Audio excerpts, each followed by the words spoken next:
Бесінші тапсырма. Listen, point and repeat. Then match. Тыңдаңыз, көрсетіңіз және қайталаңыз.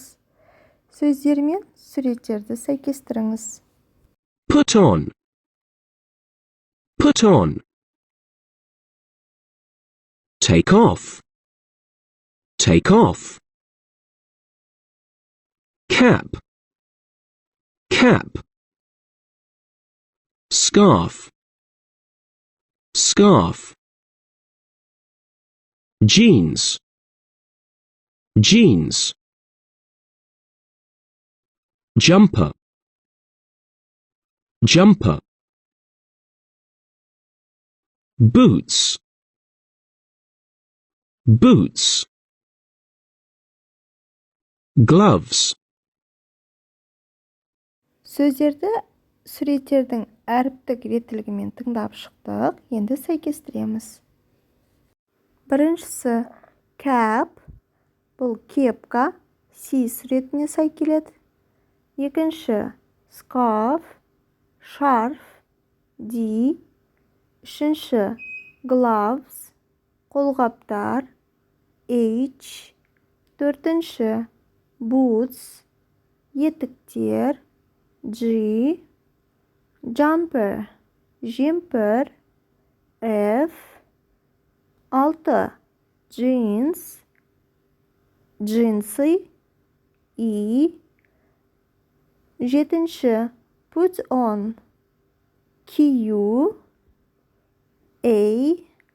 8. Take off, шешу, B. 6. тапсырма. Look, read and write yes or no. Қараңыз, оқыңыз және я немесе жоқ деп жазыңыз. Біріншісі There are 2 boys in the bedroom. Жатын бөлмеде 2 ұл бала бар. Суретке қараймыз, шынында да жатын бөлмеде 2 бала бар, сондықтан yes деп жазамыз. Екінші The beds are the same color. 2 кереует бірдей түсте. Кереуеттің түстеріне қараймыз, дұрыс емес. Сондықтан no деп жазамыз. Үшінші The boy on the green bed is wearing a green jumper. Жасыл кереуеттегі баланың жемпірі жасыл түсте. Жемпірінің түсі сары екен, сондықтан no деп жазамыз. Төртіншісі The boy on the blue bed is putting on his jeans. Көк кереуеттегі бала өзінің джинсын киюде. Суретке қараймыз, суретте бала етігін киюде, сондықтан no деп жазамыз. Бесінші There are 5 caps in the bedroom. Жатын бөлмеде 5 кепка бар. Шынында да 5 кепка бар екен, сондықтан yes деп жазамыз. Алтыншысы There is a scarf on the chair. Орындықтың үстінде бір шарф бар. Суретке қараймыз, шынында да, сондықтан yes деп жазамыз. Жетіншісі There are some boots under the green bed. Жасыл кереуеттің астында етіктер бар. Суретте көрсетілген, сондықтан я деп жазамыз. Сегізіншісі There are lots of gloves on the floor. Еденде көптеген қолғаптар бар. Дұрыс емес, еденде бір ғана қолғап бар, сондықтан жоқ деп жазамыз. Study spotқа қараймыз. Бұл жерде зат есімнің көпше түрін қалай жасайтынымыз туралы көрсетілген. Әдетте, зат есімнің жекеше түріне S көптік жалғауы жалғануы арқылы жасалады. Мысалға, cap, caps, кепка, кепкалар, jumper, jumpers, жемпір, жемпірлер. Сөздер double S, O, X, CH, SH әріптеріне аяқталған кезде es көптік жалғауы жалғанады.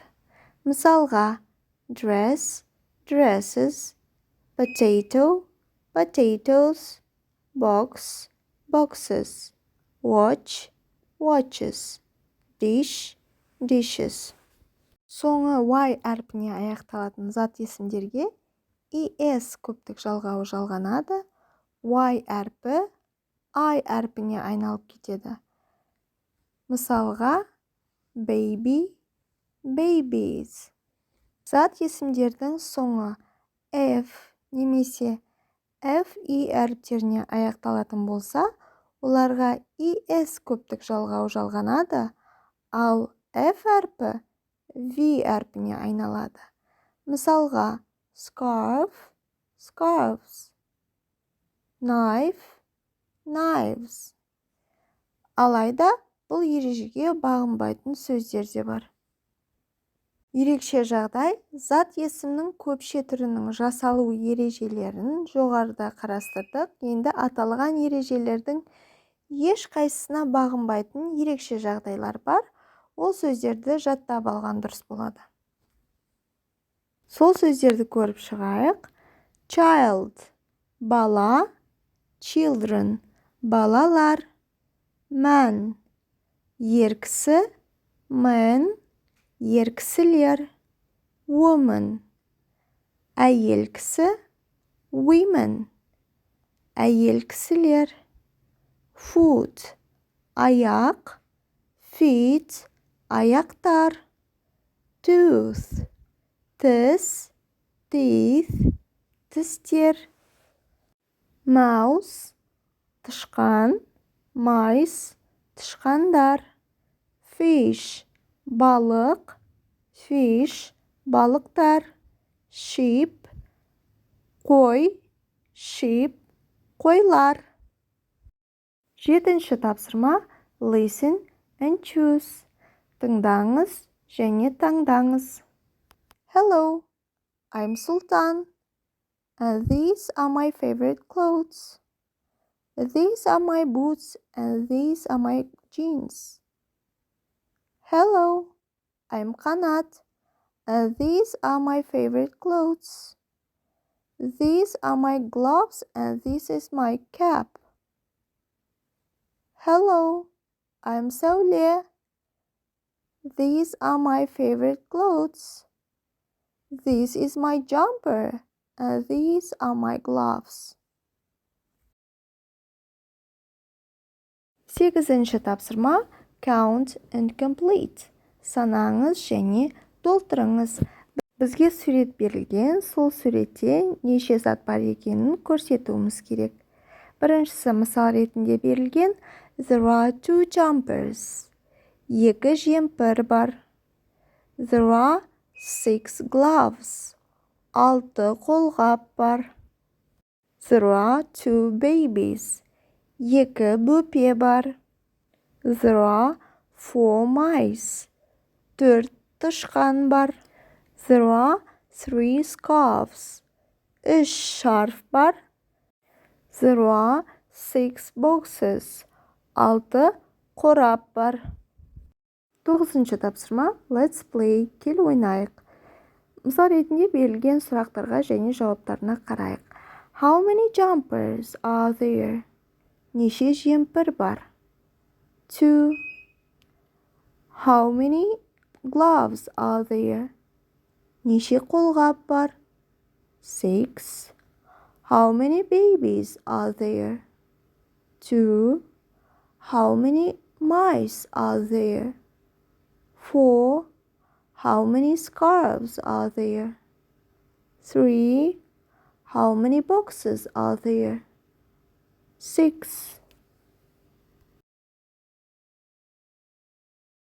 3-ші тапсырма, unscramble the letters. Write the words. Әріптерді дұрыс орындарына қойып, сөздерді жазыңыз. Біріншісі, scarf. Екінші, jumper. 3. Jeans. 4. Cap. 5. Gloves. 6. Boots.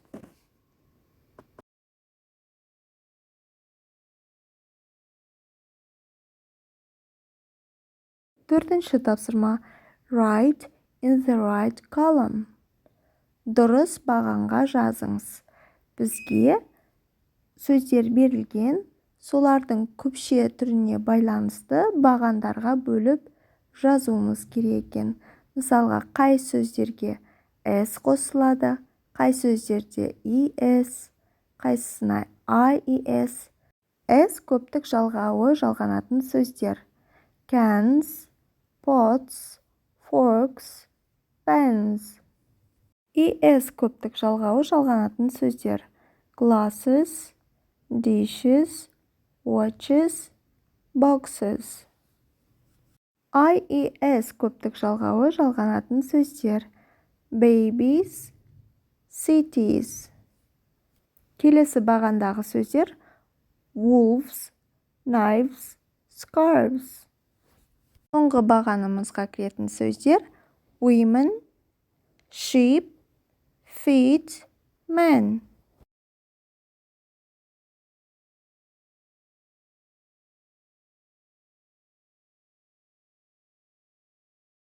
Бесінші тапсырма. Read and color. Оқыңыз және бояңыз.